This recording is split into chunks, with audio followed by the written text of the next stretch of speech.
Quando tudo desmorona e nos sentimos incertos, decepcionados, sobressaltados e confusos, o que nos resta é uma mente clara, fresca e imparcial. Mas não enxergamos isso. Ao contrário, sentimos constrangimento e a incerteza de estar em uma terra de ninguém. Ampliamos esses sentimentos e marchamos com eles pela rua, carregando bandeiras que proclamam quando tudo vai mal.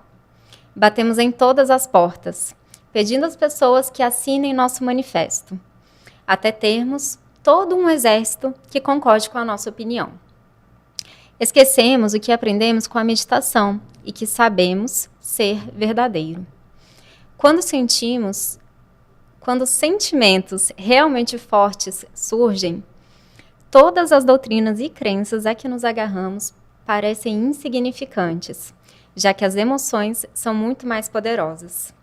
Desse modo, o que se inicia como um imenso espaço aberto transforma-se em um incêndio na floresta, uma guerra mundial, uma erupção de vulcão, em um maremoto. Usamos nossas emoções, nós as usamos. Em sua essência, elas são simplesmente parte da graça de estar vivo, mas em vez de permitir que elas existam, nós as tomamos e utilizamos para reconquistar nosso território. Nós as usamos para tentar negar o fato de que ninguém jamais soube ou saberá o que está acontecendo.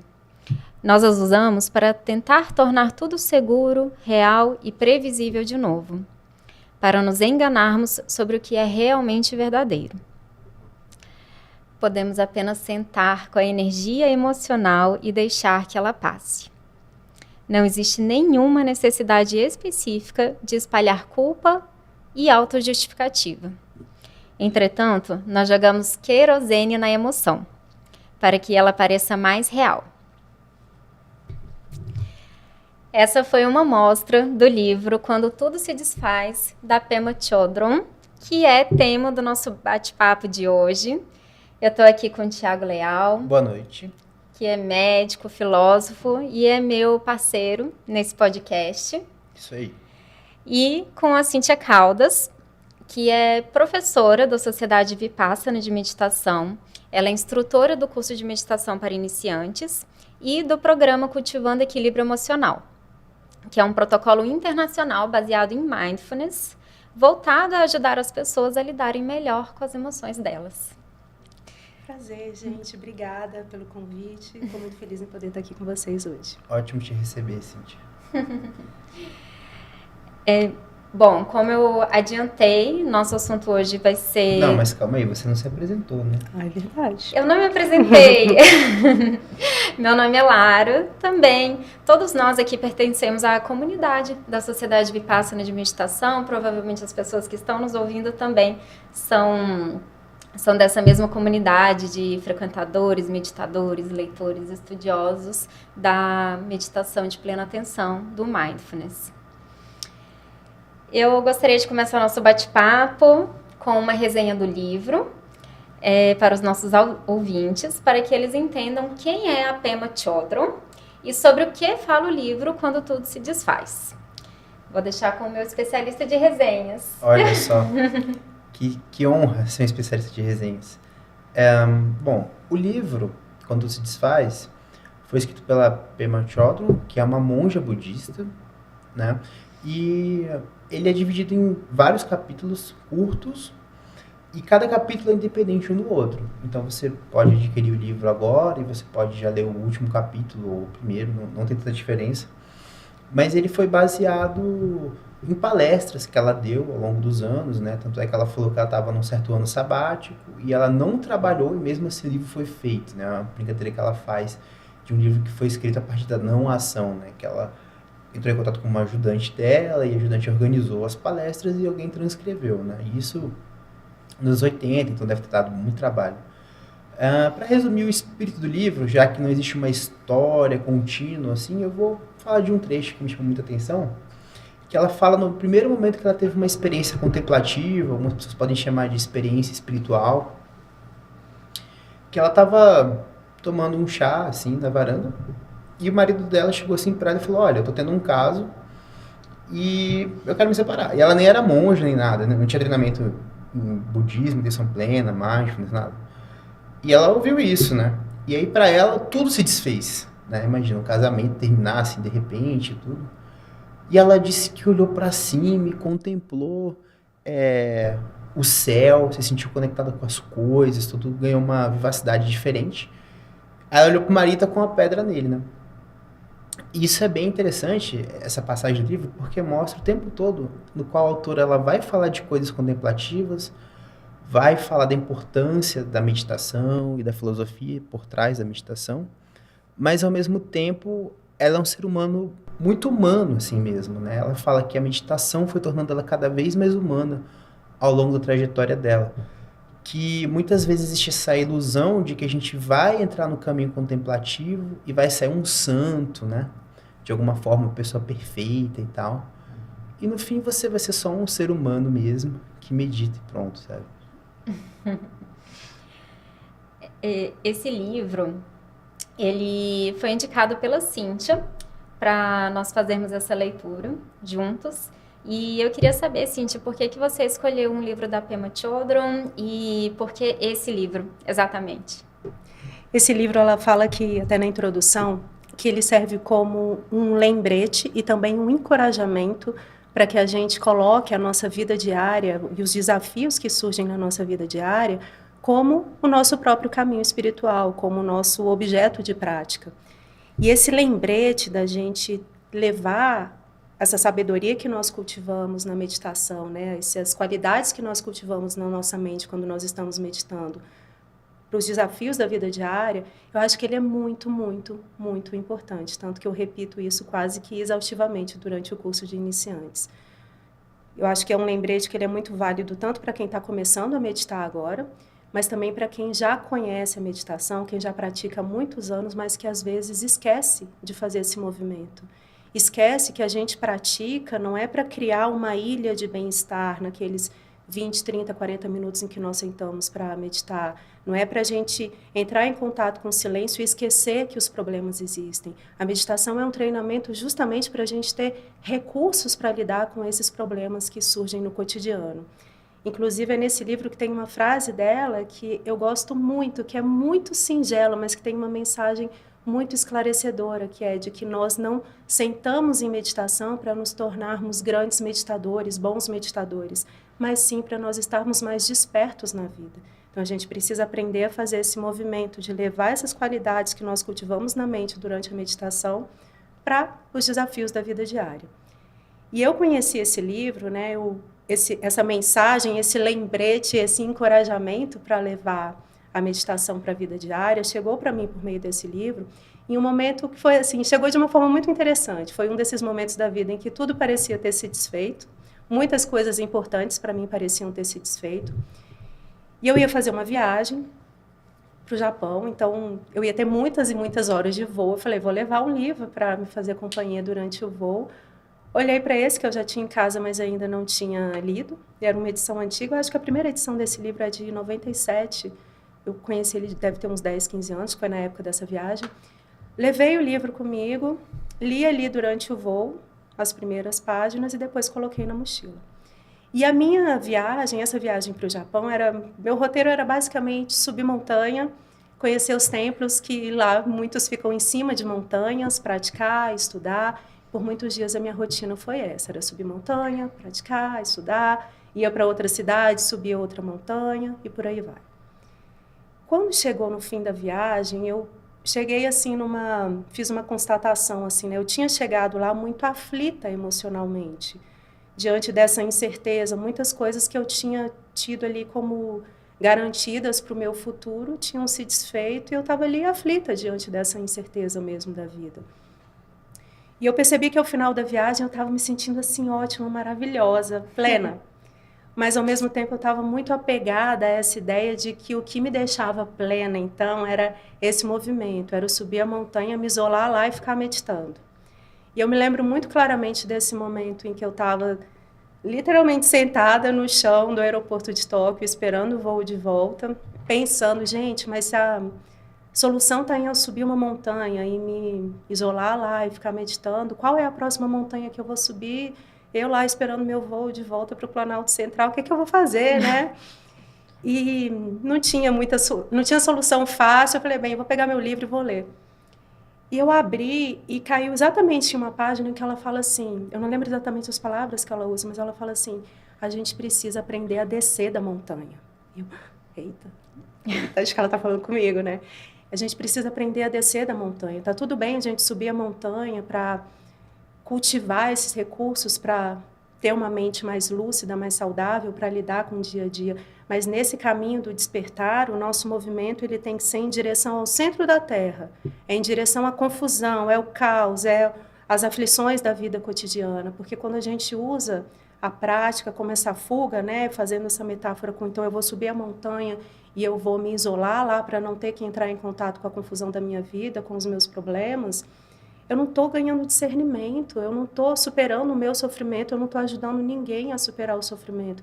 Então, esse subir a montanha e praticar é válido desde que eu tenha essa intenção de que o meu movimento depois seja em direção a essa própria confusão, a esse mundo onde tudo se faz e se desfaz o tempo todo, e como é que eu coloco a minha prática a serviço disso. E isso me tocou muito naquele momento, porque era uma metáfora que estava falando quase que literalmente do que eu estava vivenciando. Mas qualquer praticante pode levar isso para esse movimento de a gente tem que aprender a levantar da almofada e ainda assim levar essa mente desperta para lidar com as nossas relações, para lidar com os nossos desafios, para lidar com essa vida que não se resolve nunca. Se a gente não faz esse movimento, a gente fica criando ali a prática como uma fuga dos nossos problemas, mas não ganha essa habilidade de levar as qualidades da mente para, de fato, estar mais desperto na vida, como ela convida a gente a estar. Sim, isso que a gente comentou muito interessante, né? Tem até uma passagem do livro em que, só trazendo um pouco de geopolítica, o Tibete e a China eram territórios separados, né? E após assim, a Segunda Guerra Mundial, a China foi se expandindo e adquiriu aquele território. E tem todo um debate geopolítico se o Tibete é ou não a China, mas, enfim, o Tibete é onde tem o budismo tibetano, né? E é um centro, assim, de todos os ensinamentos do Mindfulness e tal. E um dos professores da Pema foi aluno de um desses mestres do Tibete, assim. E acho que ele, se não me engano, ele até meditava no Tibete também. E aí, quando a China foi em direção para invadir com o exército, pessoas armadas e tudo, os monges fugiram. E o mestre dele fugiu também. E o mestre dele tinha um ensinamento muito grande de, olha, vai em direção ao centro da Terra, vai em direção ao que te causa repulsa, é para lá que você tem que ir. E aí perguntaram para ele, o que aconteceu com o seu mestre? Ele falou, olha, não sei, mas deve ter fugido para a China, né? E essa coisa de colocar em prática na vida diária isso, né?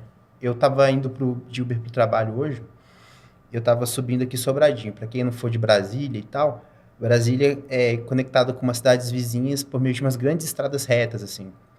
E numa dessas grandes retas, um caminhão enorme fechou o Uber, assim. E o Uber era tipo um Palio, sabe? E a gente quase bateu mesmo, assim. E eu vi que o motorista foi ficando muito nervoso. E ele queria ir lá e buzinar e reagir, né? E eu virei para ele, eu tava atrás e falei assim, não, cara, calma, vamos respirar, respira, tá tranquilo, já passou. Aí ele ficou assim, não, mas não, já passou, vamos só embora em paz. Já aconteceu, vamos embora. E, tipo, ele foi se acalmando, assim, ele olhava pro caminho, não, já passou. E a gente só foi embora, né? E eu sinto que a atenção plena tem me modificado como pessoa no dia a dia, mas não é fácil. Não é fácil e às vezes a gente precisa que alguém lembre a gente de fazer isso. Por isso que eu acho que é importante, né? A gente ter esse lembrete, esse encorajamento de a gente precisa levar para o dia a dia. E por mais que seja difícil, a gente pode olhar para isso também como sendo um processo. É um processo que não é do dia para a noite. É aos pouquinhos, hoje você lembra no Uber, amanhã você está no trabalho e lembra de novo, e daqui a pouco isso vai se tornando a nossa forma de lidar com as situações, já permeada por essa atenção plena. É a cada respiração, né, Cíntia? A cada respiração uma nova oportunidade de tentar de novo. E em resumo, assim, do que vocês trouxeram, me lembrei de uma frase que ficou muito solidificada no curso de condutores de meditação que eu fiz na Sociedade Vipassana, que a gente terminou o curso falando: treino é treino, jogo é jogo. Meditação sentada no alto das montanhas ou na sua casa, seja lá onde for, é treino.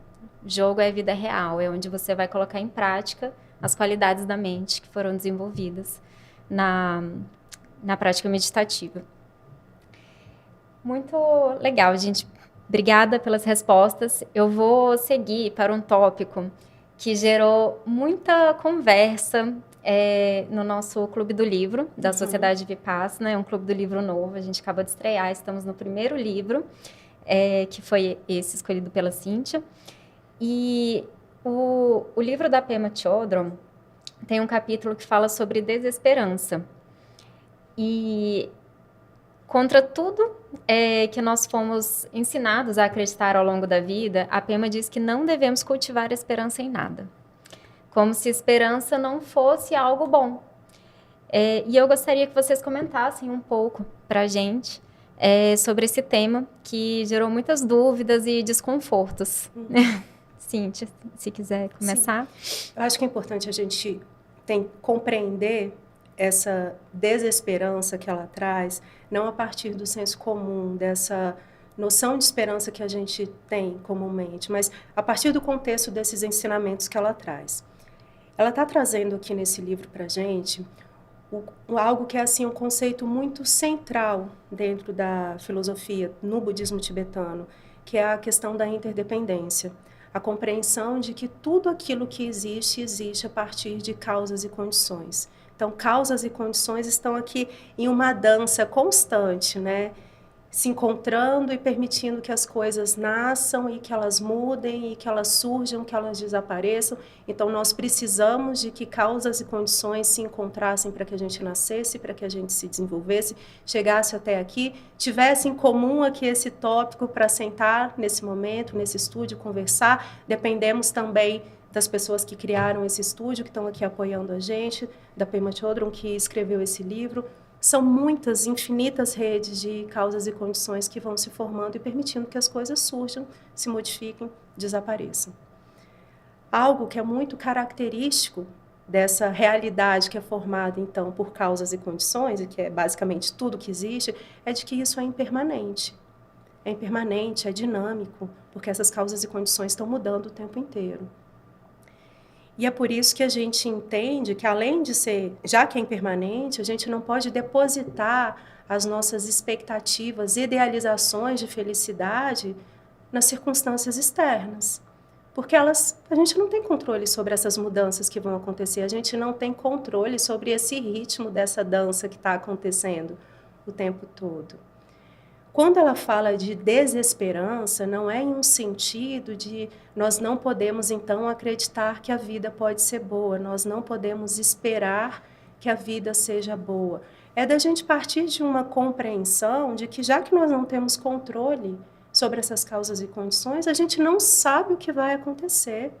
E, se eu não me engano, ela até conceitua a desesperança como abrir mão da ideia de que algum dia a gente vai ter um terreno sólido, firme embaixo dos nossos pés.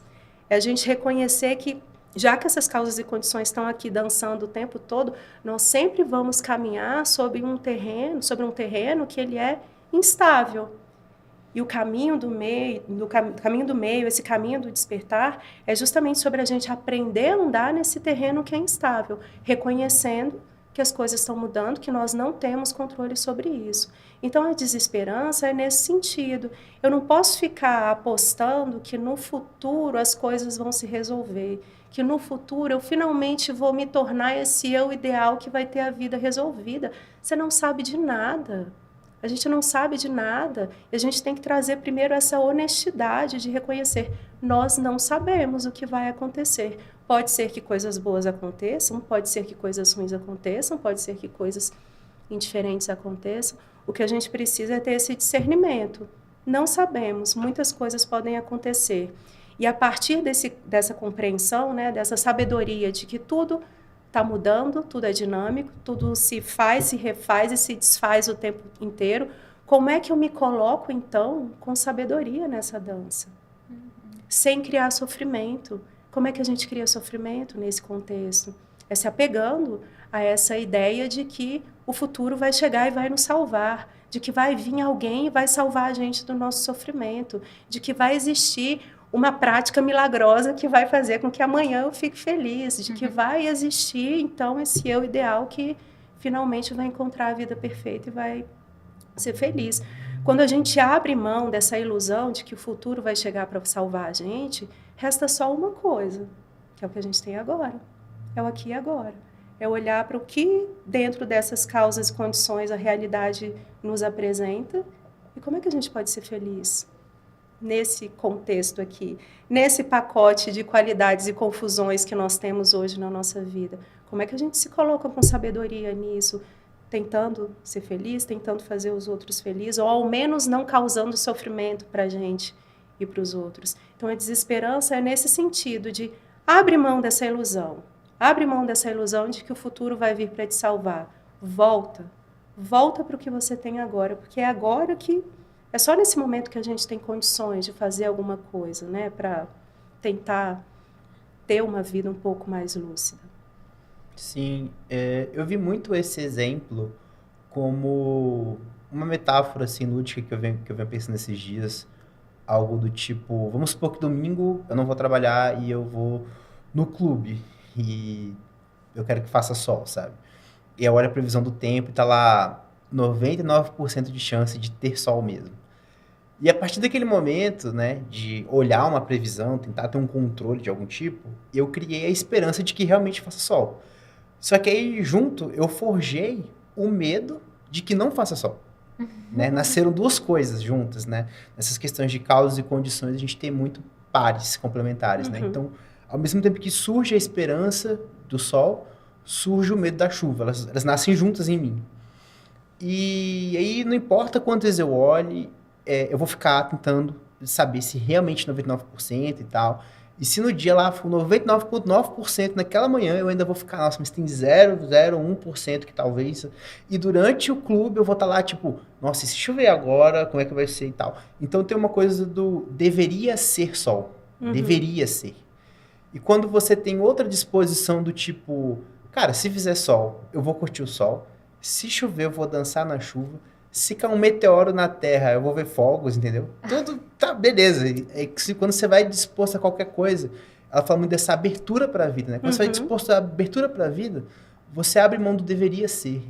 E eu acho que quando a gente entra nesse deveria ser, a gente entra num risco que o ego traz para o mindfulness, que é virar mais um dos projetos de alta performance, né? Que não, eu acordo de manhã, aí eu tomo banho gelado, eu medito, aí eu faço exercício, como se meditar fosse só 15 minutos que te desse um foco para estudar um pouco mais. E como você mesmo disse, meditar não é isso. Meditar é toda uma filosofia de você ser feliz aqui e agora, entende? Não existe um eu do futuro que é diferente de mim, que vai me trazer felicidade, porque no futuro nem vai ser eu, né? A gente pode debater isso depois, mas só é possível ser feliz agora. Não é possível ser feliz em outro momento. É interessante isso também, comentando um pouco isso que você trouxe, né? Essa esperança e o medo que estão constantemente com a gente, que estão constantemente pautando as nossas ações. Então, por exemplo, nós trazemos a prática de meditação para a nossa vida com essa esperança de que ela, enfim, nos torne esse eu ideal que vai ser feliz, resolva os nossos problemas, traga mais foco, traga mais isso, traga mais aquilo. Conforme a gente cria essa esperança, a gente vai criando também esse medo, o medo de que isso não aconteça. Isso é a natureza básica desse nosso movimento no mundo, né? De estar o tempo inteiro correndo atrás daquilo que a gente quer, correndo atrás daquilo que a gente acha que nos agrada, e quando eventualmente a gente encontra isso, vem o apego, o controle, a tentativa de controlar as pessoas, as relações, para que as pessoas exerçam ali aquele papel que nós designamos para elas dentro desse nosso cenário da vida idealmente feliz. E aqui a gente está sempre sendo acompanhado por esse medo, o medo de perder, o medo de não conseguir, o medo de projeto Meditação 2025 não dar certo.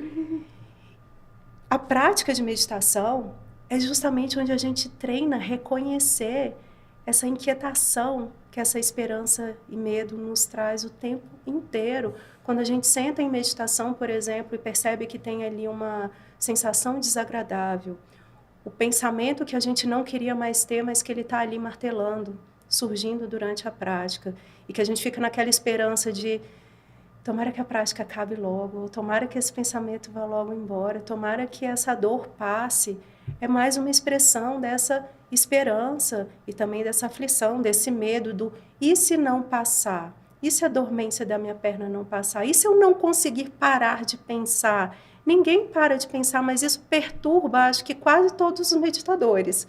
Essa questão de, eu não estou conseguindo esvaziar a minha mente. Ninguém está esvaziando a mente.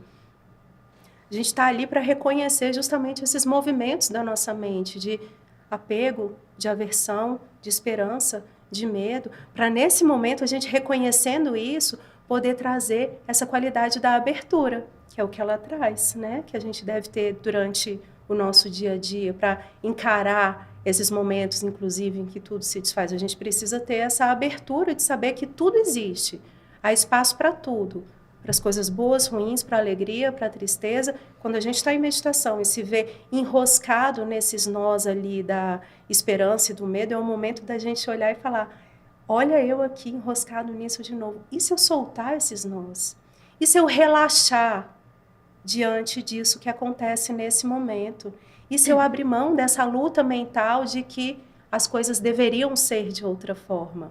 E se eu abrir mão de tudo isso e simplesmente relaxar com o que a experiência me apresenta agora? O que vai acontecer?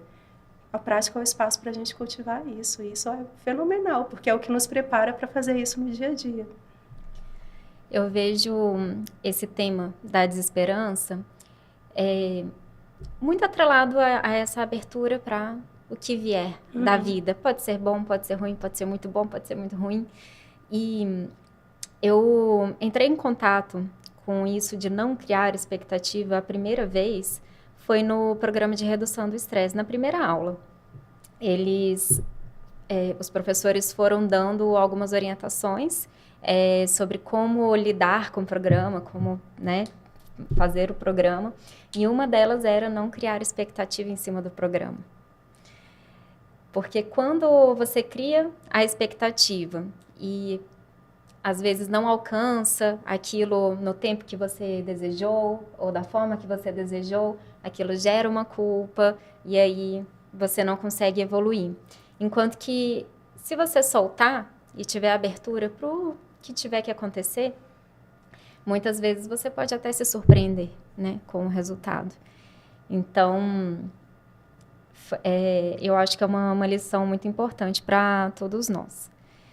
E eu gostaria que vocês comentassem.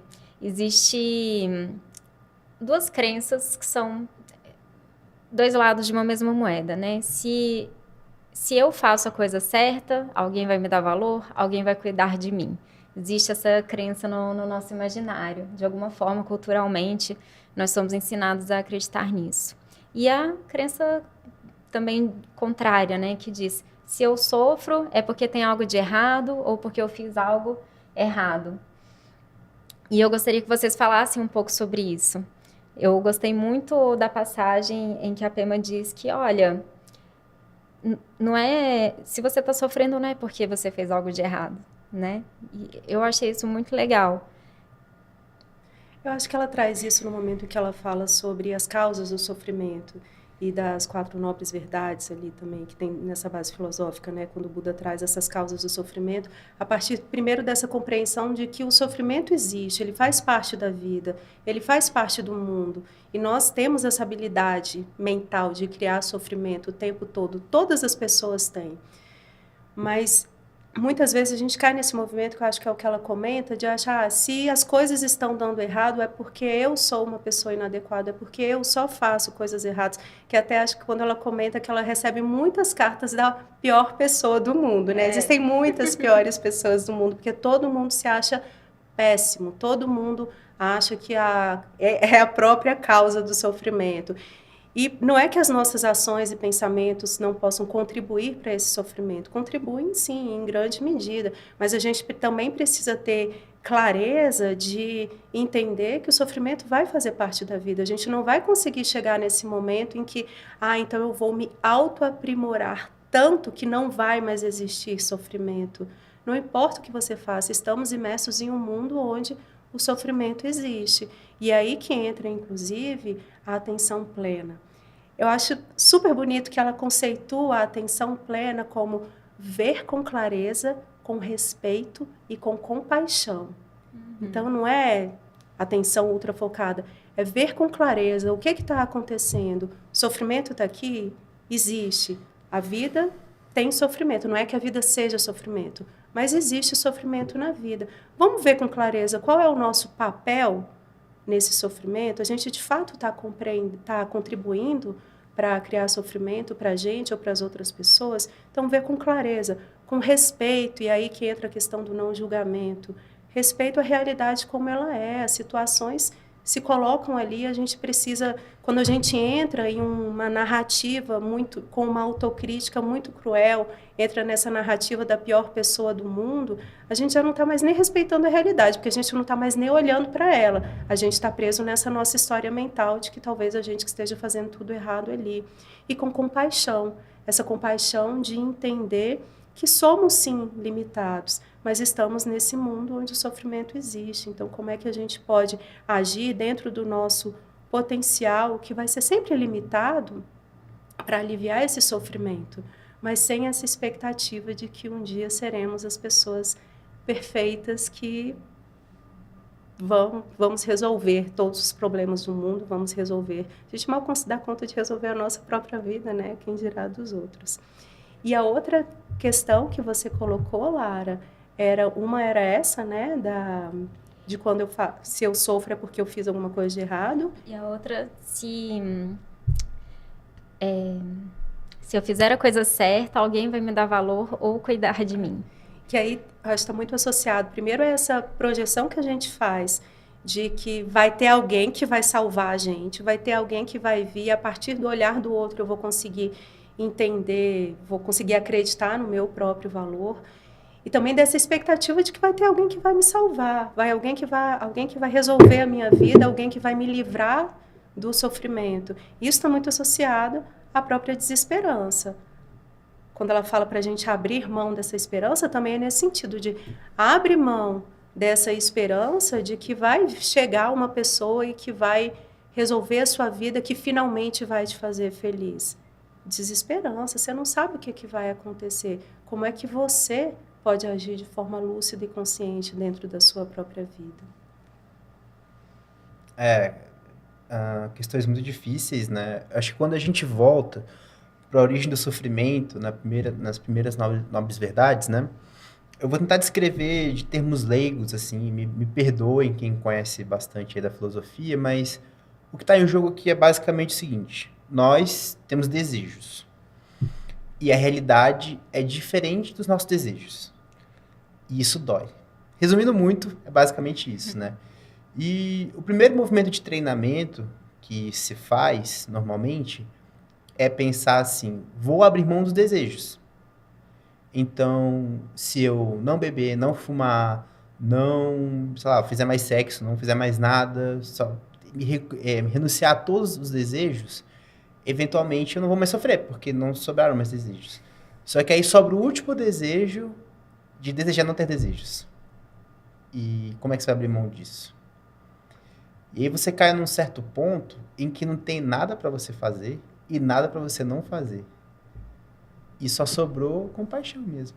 E aceitar e ter compaixão, porque você se vê numa situação em que é impossível não sofrer, não causar sofrimento.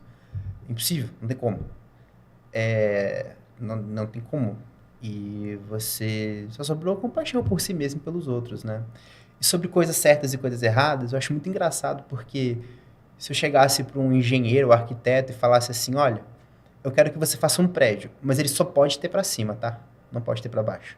Ele fala: cara, mas o segundo andar já é para o primeiro andar, vai ser para baixo do para cima, não tem como eu construir um prédio só para cima. Então, por que você vira para a sua vida e fala: eu quero acertar em tudo? Porque não importa o que você faça, todas as suas ações vão ter consequências boas e ruins. imprevisíveis, assim. Esse podcast que a gente está fazendo, a gente faz mirando em fazer coisas boas. Mas vai ter coisas ruins também, com certeza, não tem jeito.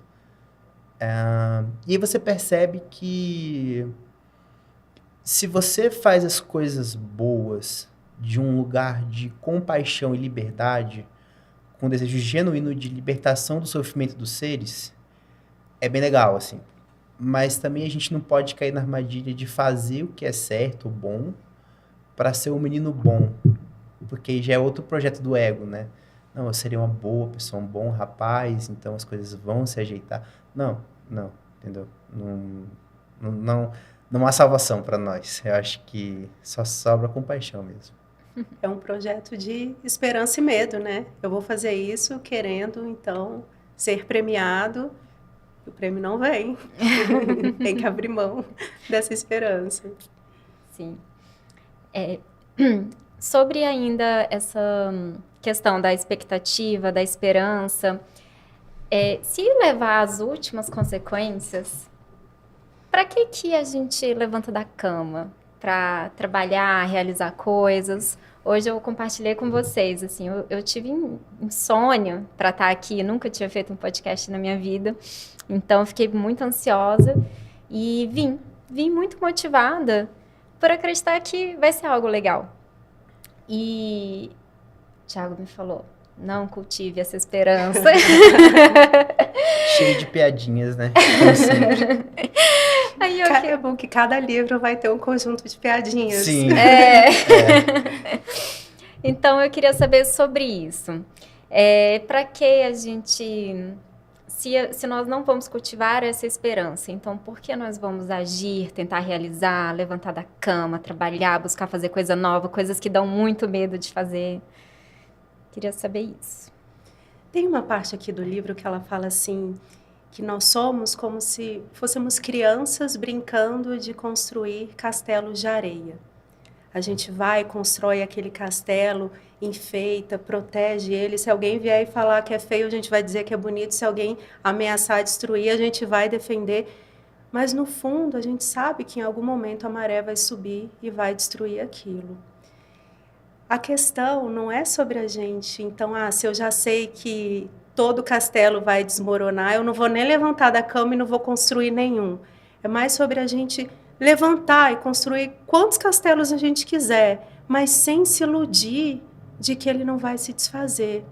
E enquanto ele está ali, a gente pode desfrutar dele, a gente pode desfrutar, inclusive, do processo de construí-lo. O que a gente não pode é se apegar, achar que aquilo não vai se desfazer. Então, é mais ou menos sobre isso, sabe, Mari? A gente olhar, por exemplo, aqui, o podcast. Semanas que vocês estão trabalhando nisso. Então, tem todo o processo, a leitura. Tão bom desfrutar disso. Desfrutar do que é bom, do que a vida apresenta para a gente, que é bom, porque a gente não pode depositar a nossa expectativa de que aquilo vai ser uma fonte permanente de felicidade.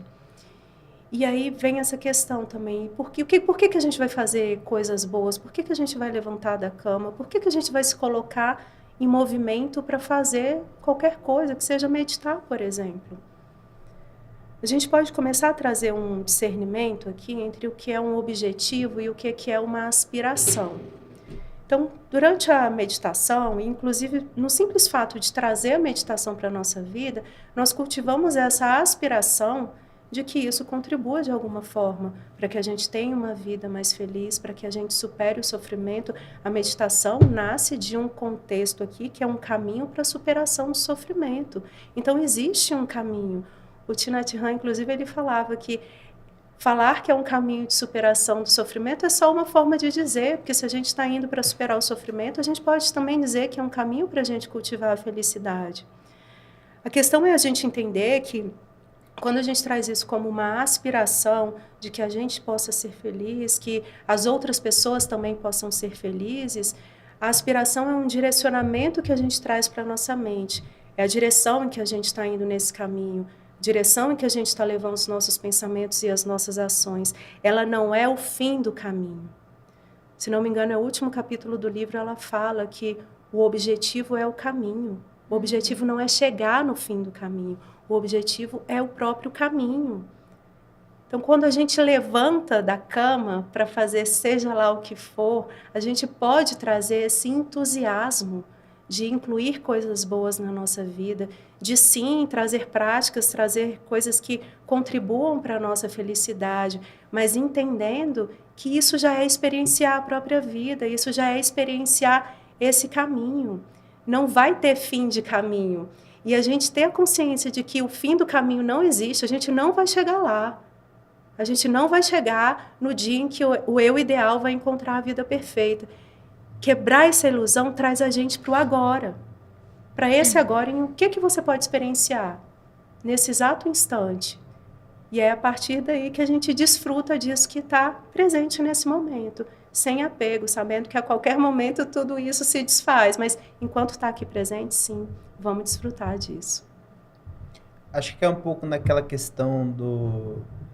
Tá, beleza, sei lá, a gente tá gravando esse podcast aqui, mas no ano 3000, tipo, não haverá nem resquícios dessas gravações e tal. E por que fazer isso, né? E não é só porque uma coisa não é importante amanhã, que ela não é importante agora, né? Acho que isso é uma primeira distinção. Por exemplo, um bilhete de um cinema para as 8 da noite de hoje pode não ser importante amanhã, vai ser só um papel qualquer. Mas 5 minutos antes de você entrar na sessão, tem a sua importância, né? Então, acho que essa questão de não confundir as escalas das coisas, né? As coisas têm a sua importância nas suas escalas de tempo. E sobre o que a Lara perguntou, eu acho que vai muito no sentido da vida. E isso é muito pessoal. E a resposta que eu tive pra mim é que a vida não tem sentido. E que foi muito bom, assim. Porque outro dia eu tava olhando as formigas, né? Isso me ocorreu quando eu tava olhando as formigas. Se você observar formigas aqui em Brasília, tem uma espécie de formiga que pega uma folha verde, leva pra toca dela, cospe nela e cria um fungo em cima daquilo. Ela é fazendeira de fungos, ela fica comendo aquele fungo e, enfim, esse é o rolê dela, né? E eu fico olhando aquela formiga assim, indo lá pegar uma folha maior que ela e tal. E eu falei, cara, isso não tem sentido nenhum. Não tem sentido nenhum. E eu não quero mal pra essa formiga, entendeu? Tipo, o lance é que algo pode ser muito bonito, muito valioso e não ter sentido. Tipo, a natureza em si mesma, né? Então eu vejo minha vida muito assim, não tem sentido, mas eu sou humano e humano gosta de fazer coisas que humanos gostam, sabe? E toda vez que eu sinto que eu alivio o sofrimento de alguém, eu sou médico, né? Isso já facilita muita coisa, mas quando um paciente fala assim, pô, doutor, você disse aquela palavra e aquilo foi um insight pra mim que superei o álcool, sei lá. Não fui eu, entendeu? Já tava nele. Se ele reconheceu, porque já tava nele. Mas é muito legal aliviar o sofrimento dos outros. Eu acho isso iradíssimo, assim. E pra mim, tá bom. Tá bom. Tá bom. É muito legal você trazer isso, Thiago, porque nesse contexto aqui, desses ensinamentos que a Pema Chodron traz, também vem com essa intenção de que, essa compreensão de que a nossa própria vida, de que a nossa existência é um veículo para beneficiar as outras pessoas. Então, reconhecer que a gente sofre, mas a gente quer ser feliz, assim como todas as outras pessoas do mundo também estão sofrendo e buscando a felicidade. Colocar a nossa vida à disposição disso, e não é nesse projeto mágico de que, então eu vou fazer tais e tais coisas e vai chegar esse momento do futuro em que eu vou salvar todos os seres do sofrimento. E olha que interessante, porque isso a gente traz na nossa prática de meditação. Quando nós trazemos aquelas intenções da bondade amorosa, a gente vai trazendo primeiro para nós mesmos, depois nós vamos ampliando para pessoas conhecidas, pessoas com quem temos algum tipo de dificuldade, pessoas neutras e por aí vai. Até a gente, se possível, chegar nessa intenção de beneficiar todos os seres, que todos os seres possam superar o sofrimento e as causas do sofrimento, que todos os seres possam reconhecer e cultivar as verdadeiras causas da felicidade. A gente já sabe que não vai conseguir fazer com que todos os seres superem o sofrimento, mas a gente pode trazer isso como uma aspiração, sem mirar no fim do caminho, mas se eu direciono a minha mente nesse sentido aqui, como é que eu coloco as minhas ações e os meus pensamentos a serviço não de ferir as pessoas, mas de beneficiá-las na medida em que for possível, não dentro do grande projeto de finalmente salvar todos os seres, mas hoje, no aqui e agora, será que dentro da minha impaciência eu posso ainda assim responder ao meu colega de trabalho com um pouco de gentileza? Será que dentro da minha, às vezes, indiferença em relação às outras pessoas, eu não posso olhar nos olhos de alguém, perguntar se aquela pessoa está bem, perguntar o nome daquela pessoa que me atende ali todos os dias? Nas muitas pequenas coisas que nós fazemos no dia a dia, a gente ainda consegue trazer isso. Como é que eu posso tornar a vida dessa pessoa que nesse instante, eu não vou mudar a vida dela, mas como é que nesse instante aqui eu posso ainda trazer algum tipo de benefício? E nisso também tem uma coisa que a Pema Chodron traz que eu acho muito importante da gente lembrar sempre, é que essas qualidades nós sempre começamos cultivando em relação a nós mesmos. Nós não podemos desistir de nós mesmos, porque quando nós desistimos de nós desistimos também dos outros. Se a gente não acredita nem no nosso próprio potencial de superar o sofrimento, a gente também não vai acreditar no potencial do outro. E é aí que a gente desiste de vez. Aí que a gente já não levanta da cama. Por isso que a compaixão inclui essa compreensão de que o sofrimento é superável. O nosso sofrimento e o do outro também. Por isso que a gente se levanta e se levanta com coragem para agir em relação a isso. Posso fazer um pequeno complemento? Claro. Bem rápido, só uma frase. A meditação tem uma armadilha muito grande, porque você começa querendo se curar de alguma coisa e daqui a pouco, quando você vai ver, já desgraçou tudo e está servindo os outros. Ela é bem assim. Eu queria saber sobre... A grande pergunta do livro é, quando tudo se desfaz? Eu acredito que aqui, os nossos ouvintes, muitas pessoas podem estar passando por um momento onde tudo se desfez. Luto, término de relacionamento... Doença, né? Vários compartilhamentos lá no grupo do Clube do Livro. Inclusive, um abraço aí pro pessoal do Clube do Livro. Mas vários compartilhar muito corajosos, do tipo, tô passando tal doença, tô passando uma separação, né? Sim. Lá na Sociedade Vipassana, a gente tem que ter muita... A gente tem e a gente faz o nosso melhor para ter muita sensibilidade com todo mundo que chega. Porque muitas pessoas que procuram a sociedade estão em momentos frágeis, estão naquele momento onde tudo se desfez e tentando superar isso. Então, eu queria saber, Cíntia, sobre isso. Claro que o livro ele trouxe muitos ensinamentos, muita coisa que pode se falar aqui, né? Mas se você puder extrair alguma lição, qual você traria? Eu acredito que a principal lição que ela traz para a gente, primeiro, é da gente partir desse reconhecimento de que tudo vai se desfazer. O nome do livro não é "E se tudo se desfizer?", já é "Quando tudo se desfaz". Em algum momento, tudo vai se desfazer. E aí, quando chegar esse momento em que, quando tudo se desfaz, a gente se levanta com coragem, mas também com compaixão. Com essa abertura que vem dessa coragem, desse destemor que ela traz tantas vezes no livro, de entender que a gente caminha mesmo em um terreno que é incerto, que não é sólido, as coisas vão se desfazer.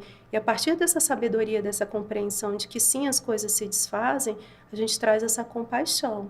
A compaixão com esse discernimento de, nesse momento aqui em que aquilo que era sólido, aquilo que eu considerava que era tão sólido a ponto de apoiar a minha vida e não estar mais aqui presente, como é que eu posso me recolocar nessa realidade com um pouco mais de sabedoria, mas principalmente de abertura? Talvez a principal palavra que a gente possa levar desse ensinamento que ela traz é essa abertura. A abertura do não saber. É a coragem de estar diante do futuro sabendo que a gente não tem garantia nenhuma, mas com essa abertura de que, justamente por sabermos que essa realidade é impermanente, tudo pode acontecer.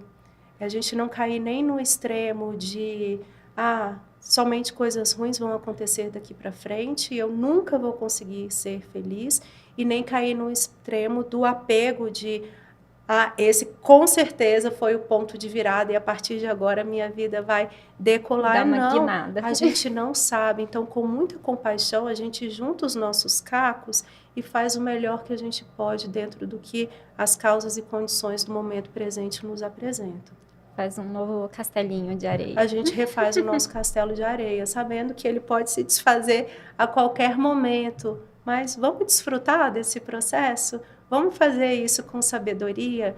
Vamos seguir, né, com essa lucidez de que a vida segue, ela segue podendo ser experienciada da melhor maneira possível, mas sem criar essa ilusão de que vai chegar o momento em que tudo vai se resolver. Não vai se resolver, mas a gente vai continuar podendo experienciá-la de formas muito boas. Acho que a maior lição do livro para mim é que você pode ter uma experiência de iluminação e mesmo assim tacar uma pedra na pessoa, sabe? Mas que esse caminho não vai tornar ninguém santo, né? Sei lá, talvez possa acontecer com alguém, mas a monja mesmo, depois de anos meditando, depois de virar uma monja, depois de passar por retiros e tudo, né? Imagina a vida monástica, assim, de acordar 4 da manhã e meditar até as 9 da noite e tal. Um treinamento intenso. Ela estava lendo uma passagem de um livro, chorou de emoção e falou, cara, agora eu tive um insight, eu sei as causas do sofrimento, eu sou super conectada com todos os seres, eu quero ajudar a humanidade e tal. E ela chega em casa, ligam para ela e falam, cara, olha, tem uma sanga aqui, a professora faltou, você pode ir lá substituir ela? E ela, tipo, não, mano, tô cansada, e desligou o telefone, entendeu? E ela tinha acabado de ter a revelação, sabe? Mas ela não deixou de ser só um ser humano. E no fim, depois de tudo, nós somos só humanos. E só resta compaixão para nós mesmos. E isso é interessante também para a gente pensar que esse tudo que se desfaz não é só no mundo externo, não é só nessas condições materiais lá de fora, não são só as relações que nós estabelecemos. Esse mundo interno também se faz e se desfaz e se refaz muitas vezes ao longo da nossa vida. Muitas vezes nós vamos criando esse ideal sobre quem nós somos ou sobre quem nós deveríamos ser.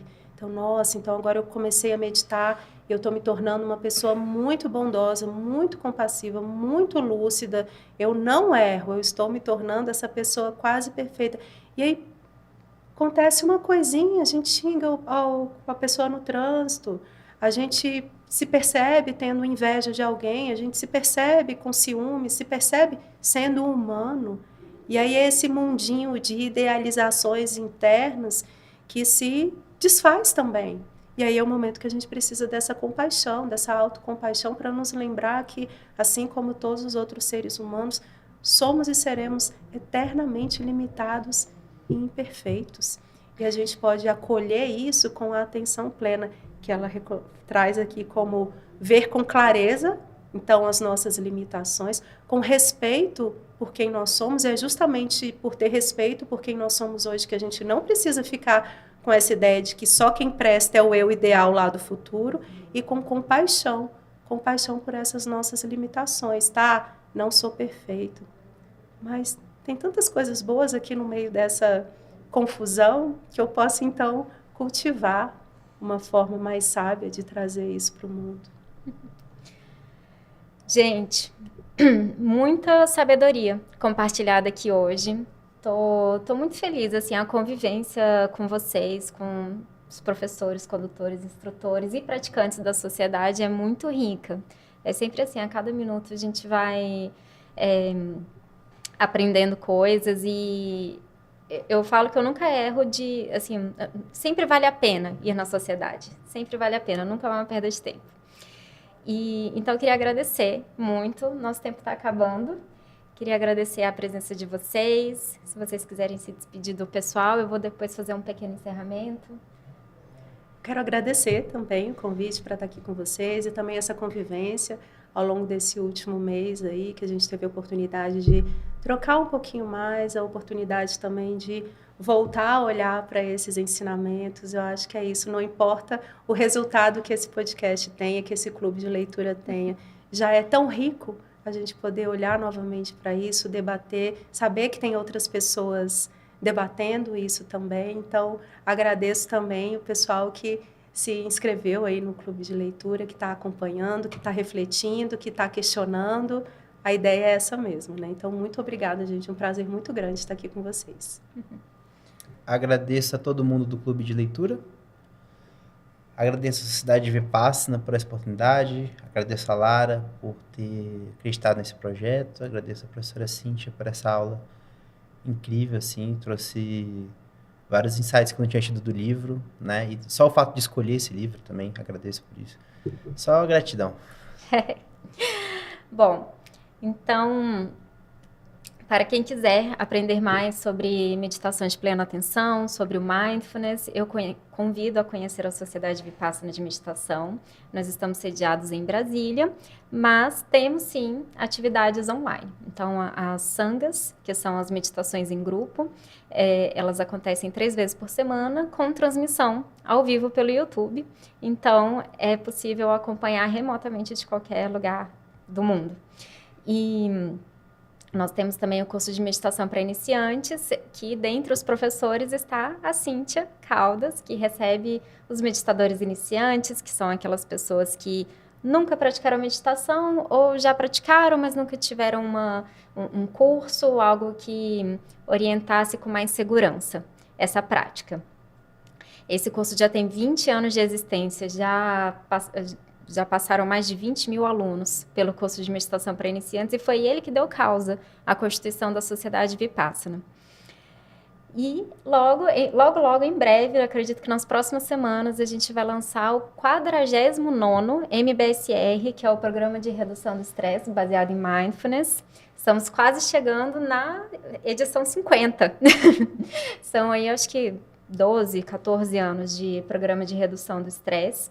Esse programa, ele é o primeiro programa de mindfulness a ser criado no mundo e ele é reconhecido mundialmente. Os nossos professores foram credenciados para desenvolver esse programa lá na Sociedade Vipassana. Eu já fui aluna, foi o primeiro programa que eu fiz lá na Sociedade. Tiago também já participou. Vale muito a pena, muito. E tem amplo embasamento científico e filosófico, né? Hoje a gente falou muito de filosofia, então tudo isso é muito engrandecedor, né? Para todos nós.